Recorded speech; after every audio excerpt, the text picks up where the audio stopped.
Oh, it just goes live. Okay, that's great. Let her pick my nose or anything.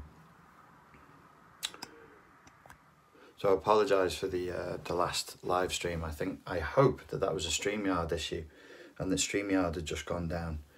StreamYard is how I organise the live streams, and so I'm hoping that this one will be more stable. Although the person doing it might not be.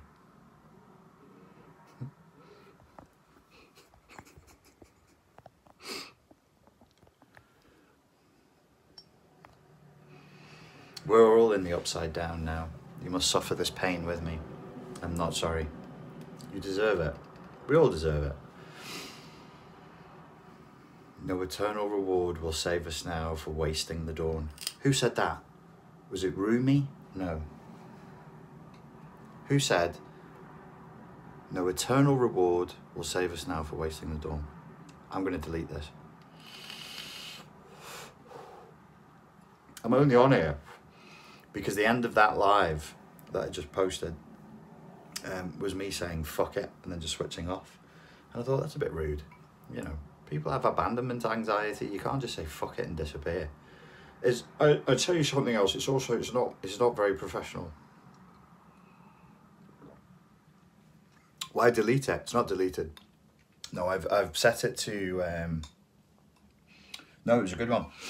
What I've done is I've set a YouTube editor to cut off all the bits where the sound went wonky. And then when it went dark. Good on you for coming back. Good on me. I'm a good fellow. That's what I am. The Doors. Well done, Groovy. Well done. Ella, Jim Morrison. Well done. What's your favourite quote? Is psychiatry gaslighting and narcissism on the macro level? Asks Shadowcat. I don't know. Certainly it can happen. Depends on the person you're working with. Where can we watch your Hugo Boss interview? About how to look put together effortlessly. What? As heard on Last Tentacle Question. Well, it sounds like you heard something that was different to what I actually said. I was being interviewed about many things. I was being interviewed about the state of the world today, politics, psychology, philosophy and religion for trigonometry. Nothing about sartorial elegance and Hugo Boss and the work they did for the Nazis. The Doors, stoned immaculate. What is individuation therapy? Says Jason. I don't know. Jess says, let me take you on a date. What's a date? What's the date today? You are full of hope, and this hope is ideological. You must let go and embrace nothingness. Embrace the nothing.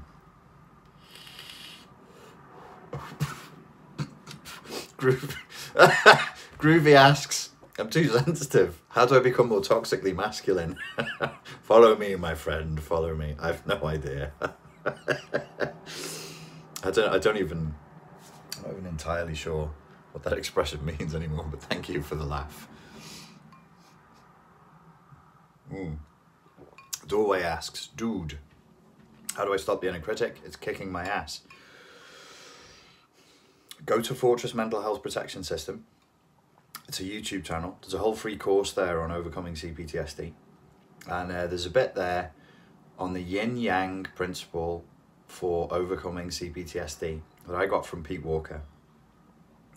Some email interaction I had with Pete Walker early last year, for dealing with the inner critic. And it's good advice. It's really, really rock solid advice. You have your work cut out for you. It will be measured in months, not weeks. But you can get there. The advice given by Pete Walker, reinterpreted and spewed back out by me, will help you to assist when it's the inner critic. It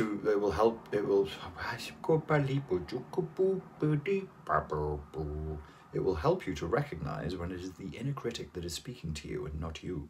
Where's the camera? Where should I be looking? Oh, there it is, Frodo. Is it cold where you are? Coldish? Not really. I'm in Buckinghamshire. Good to have you back. Thank you, Deborah. Can we, as Pupple, who want to heal ourselves and the world tell the difference between a genuinely caring, trauma-informed mentor therapist and a charming predator profiteer exploiting us? I would hope for you that you can, but some people are very, very naive, and that can be a symptom of CPTSD, critical levels of naivety. RG turned me on to ET. What is that? What did I turn you on to? Aliens. What's the name of that channel again? Fortress Mental Health. Put in Grannon and Fortress into the YouTube search bar. It will certainly give it to you hard, rigorously, and you will say thank you, YouTube. Eckhart Tolle. Wow, I haven't spoken about him for years. Yeah, that was some old videos of mine you must have been looking at. Yeah, that's good. Do your therapists work with young adults with depression, Richard? Well, they're coaches, not therapists, and they can, if you ask them to, but you should probably, I don't know how young the young adult is, you should probably seek a specialist who's used to working with young people, and particularly with depression in particular. If you feel that they would benefit from coaching, then you can speak to Terry and Steve for sure. Does a narcissist, wait a second, wait a second, here's a technical question. Does a narcissist experience love before they develop it as a child? Develop narcissism as a child? I thought you meant love. Probably not really. There probably wouldn't be, like, psychoanalytic language would probably be more along the lines of like safe attachment rather than love, and the answer probably would be no, probably. Louise says that Rumi says, the breeze at dawn has secrets to tell you, don't go back to sleep.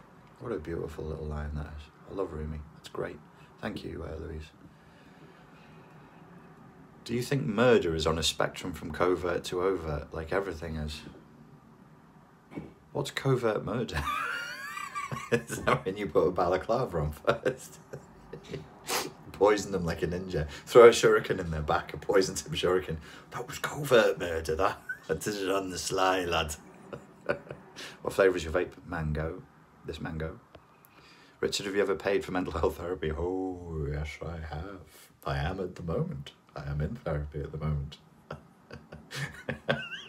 As should we all be. Grandad, what was watching the decline of Western civilization like? Well, it was quite stressful, actually. Do you think bullying is okay? Trying to think of a context where bullying would ever be okay.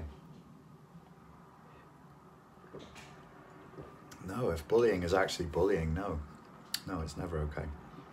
But rigorous discipline is okay. Banter is okay. It depends on what you're getting trained to do. Like, and then you can have a conversation about the nuanced boundary between the two. That's an easy question to answer as well. One builds you up, the other one breaks you down. So bullying breaks you down. So bullying never serves a purpose. But if you think about like the initiatory practices of boot camp for infantry, it's harsh, and some people would say it's bullying, and court cases have been won where NCOs and sergeants have gone too far and crossed the line into actual bullying. But actual bullying, is it ever okay? No, it's criminal. It's the essence of criminality.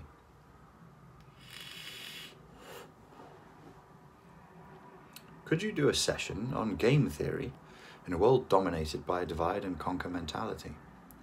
Can a codependent dove become an authentic hawk or hawkish? Well, a codependent dove isn't a real dove. A codependent dove is a wannabe hawk who's cowardly. There's a controversial statement. Codependence is cowardice. We are not the pure saints that we think we are. We're just people lacking in certain strengths and skills because of trauma, who would like to be stronger, but we don't know how to be stronger, so we pretend that we don't want to be stronger.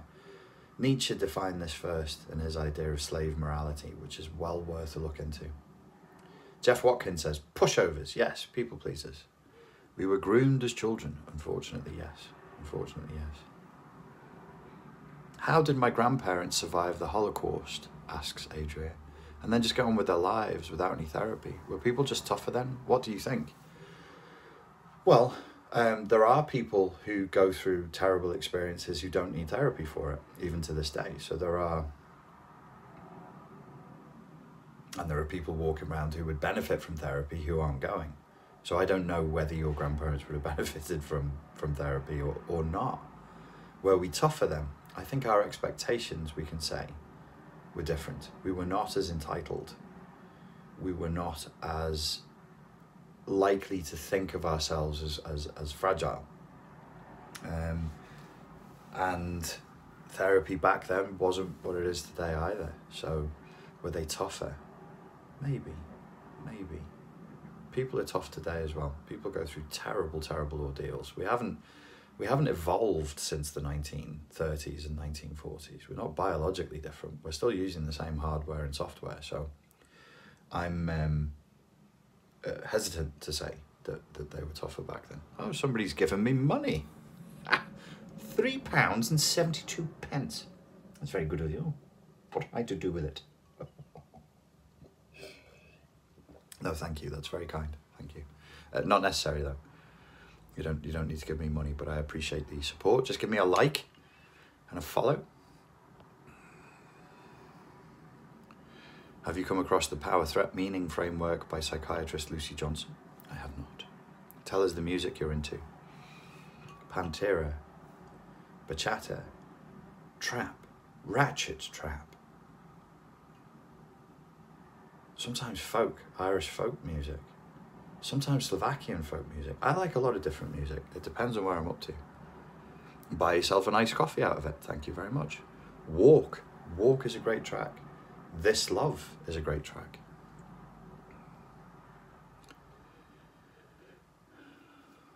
Richard, when are you and Sam talking about the individuation and deprogramming stage? Once I've gotten back from Serbia. I fly to Serbia tomorrow. Excuse me. And then I have seminars there. And then I'll be back. And I'll take some time off. And then I will speak to Sam again. And we'll do another interview. I think these last few interviews I've done with Sam have been amazing. I was amazing, particularly. I just sit there and ask Sam questions. He spills the beans. He gives up the goods. No, I've been really happy with them. Really, really pleased with them. And I've learned a lot, which is good. So yes, I'll do more. We'll do more. David Dude asks, could hypnosis push the narcissist experience so far back you get over them? Not hypnosis in and of itself. A therapeutic modality that understood the clockwork of narcissism and narcissistic abuse, supported by hypnosis, could. Celador says, I love this new spate of videos with Sam. Been hoping you guys would do this kind of casual collab. Thank you. You and Sam get on so well. Yes. Peas in a pod. What does that say about me? Why would you trust me if I get on so well with Sam? These are questions that should keep you awake at night. And if they do, you should get a job or a hobby. Will you start answering some of the voted questions? Listen, don't hurt my feelings. Don't bring up the painful. That's a trigger for me. I'm hashtag triggered, and this right here is a safe space, right? You can't trigger me, man. I did answer the upvoted questions on another stream, and that stream was attacked archontically, and it's there. It's just being edited by YouTube at the moment, and you can watch it. And I answered the most upvoted questions.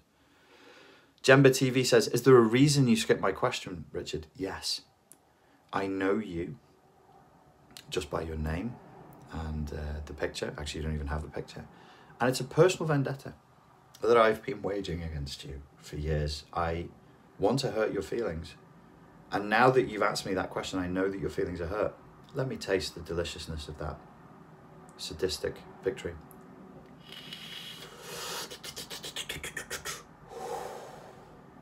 You deserve this pain, Jemba TV. and far worse things besides. If you could see things from my side, you'd see there's a ton of questions flying up. I can't read them all. There's 534 people here, mate. I'm doing my best. Amber Jewel asks, do you have any advice on recovering? Just ask your question again. Just copy and paste and just paste it into the chat. Paste it into the chat. If you have a chance that way of me saying it would be my advice. Do you have any advice on recovering lost memories from childhood? No. I'm not a big fan. I'm not a big fan of you recover. I don't see it as being particularly important.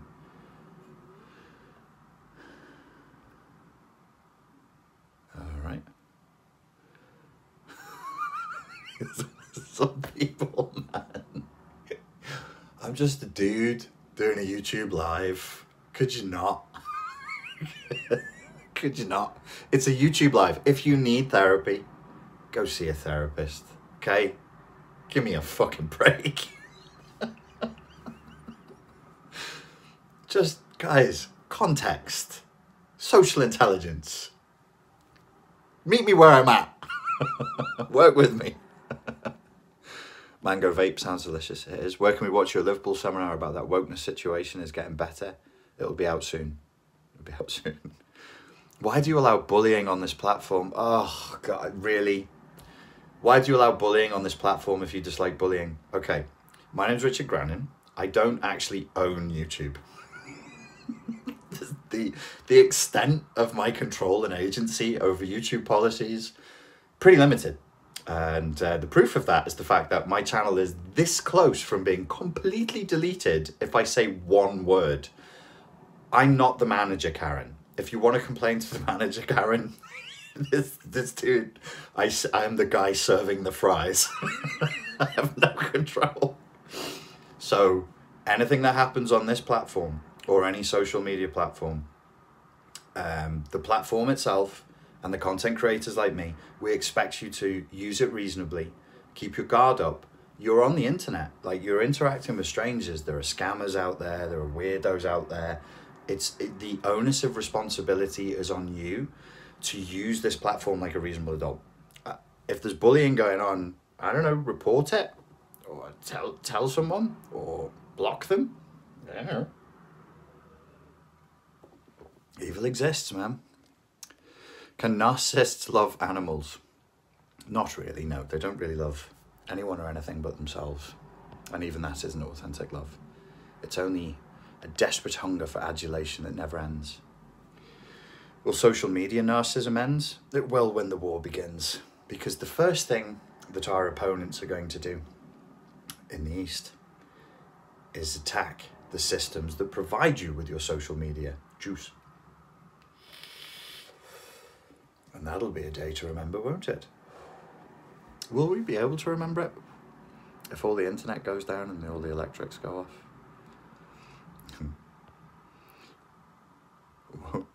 Now, Groovy asks, what happens if a narcissist takes strong introspective psychedelics like ayahuasca? I don't know. The last time I took ayahuasca, well, the first time I took ayahuasca, the people there were highly narcissistic. And they'd done it upwards of 10 times. So maybe nothing. Narcissism is a pretty hard shell to crack. Do you think there are jobs someone with CPTSD should avoid? I think there are jobs that every human being has trauma to some degree. Life is traumatic. Life on Earth is traumatic. Being born is traumatic. And there are things we're good at and there are things that we're not so good at. I wouldn't want you to put yourself into the category of uniquely flawed or uniquely weak. You're just a human being, same as everybody else. And yeah, there are jobs you should, God damn, there are jobs you should avoid based on your preferences, if you can. But then in life, sometimes there are jobs you have to do. I, for example, was a builder. I was a taxi driver. I was a nightclub bouncer. I cleaned toilets for a living. I cleaned toilets in Greece in a little island called Zakynthos, where the sewage system was built by the Brits in the 1940s for a much smaller population. So you can imagine what that involved me doing. I was literally not just cleaning toilets, but cleaning sewers. I've mopped floors, I've tended bars, I've been a DJ, a travel rep. I've worked on phones, I've done telesales, customer services.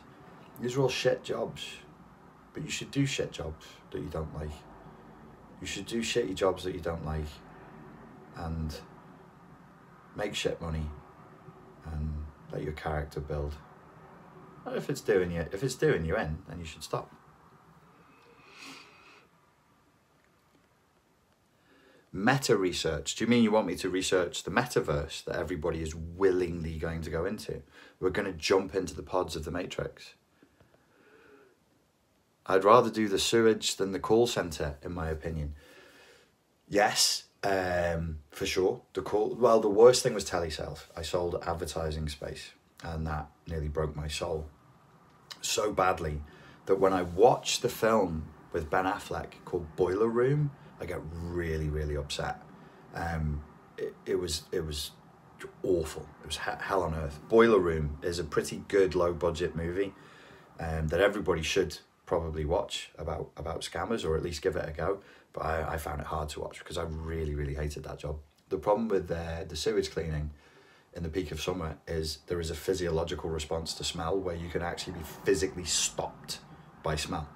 Your whole body will freeze and there's nothing you can do. You'd be like, that fucking stinks.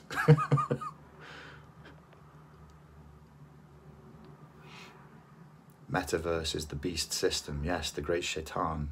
Now is the time. If you're a woman, how do you think your ideology would change? If I was a woman, my ideology. I'm not infected with ideology. I have a philosophy. Because I can think for myself. And if I were a woman, I would be able to think for myself. I hope, inshallah.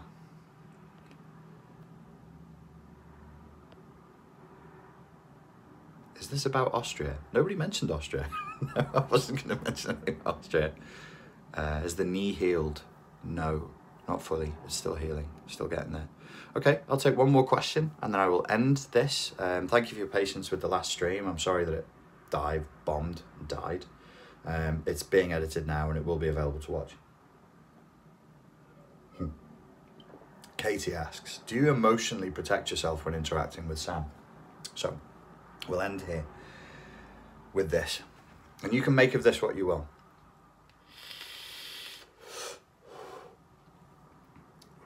Being online and talking to the alleged victims of narcissistic abuse has a far, far, far, far, far more deleterious effect on my mental and physical well-being than any conversation with Sam ever has. Sam is personality disordered. He is sick, but he's very intelligent and very self-aware, and he can maintain his boundaries. Most people in this culture can't. I find most people completely exhausting and, to be honest, irritating. People do and say the dumbest, most disrespectful, most selfish, narcissistic shit all the time, but they don't know it. Interacting with Sam is not like that at all. The only thing that is hard with Sam is he is smart, so if you talk to him for a few hours, there can be such a big download going into your brain that it can spin you out for a little bit. And I've told him that. He knows that. I haven't kept that from him. Sometimes I need a day to process what's been said. But honestly, these online communities, these online forums, this YouTube space, the Instagram space, far, far worse. Far, far worse. I personally think that the level of narcissistic infection collectively is far higher than people think. You've got people out here going, I'm an empath, I'm a victim of narcissistic abuse, and they act like total arseholes. At least Sam is polite. At least Sam respects my boundaries. Not everybody else does. Not everybody else understands that no means no. That's what respecting somebody's boundaries is, by the way. If somebody says to you, I don't want to do that, or I'd rather if you didn't, these are little boundaries. And if you break them, for whatever reason, if somebody says to you, I'd rather you didn't do that, and you keep doing it, or I need to leave now, and you don't let them, it's not great, is it? It's not great. Politeness, being polite, that protects us from each other. That protects each other The entities who are interacting from each other's shadow by being polite, by operating within certain rules and certain boundaries. Sam is very polite. Most people are not. And it's hard for me. It's really tough. Sam isn't. So, the narcissistic psychopath who was jailed for being a psychopath is easier than the average person I meet online. And more pleasant. Far more pleasant. It's far more rewarding talking to Sam. And he's funny. Really funny. So, I don't know, man. Make of that what you will. He's trauma bonded to Sam. He's in a phone response. No. No, that ain't it. That ain't it. It's actually that people are rude as fuck.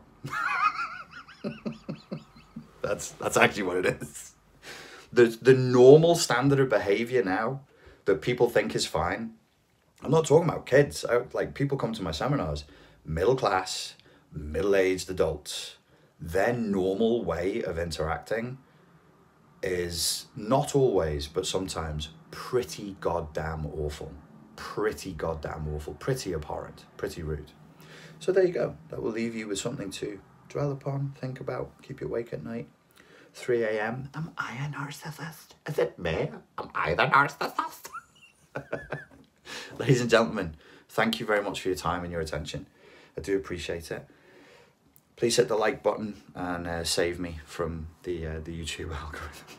Save me from the shadow banning. And I look forward to speaking to you all very, very soon. Thank you.